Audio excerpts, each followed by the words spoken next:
2 वर्षपछि चाहिँ एउटा नयाँ भ्लग आइसकेको छ।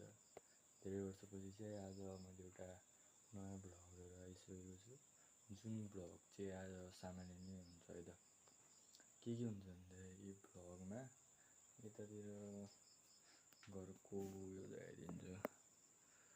यो माथिपट्टि चाहिँ हामीले यस्तो भनितिर यत्रो काम गऱ्यो, जाली हालेर पुरा। अनि यसो भान्साकोठातिर आगो बलेर आएको छु, दुध उम्लिसक्यो। अब यसलाई चिक्दिन्छु अनि त्यसपछि कुरा गरौँला।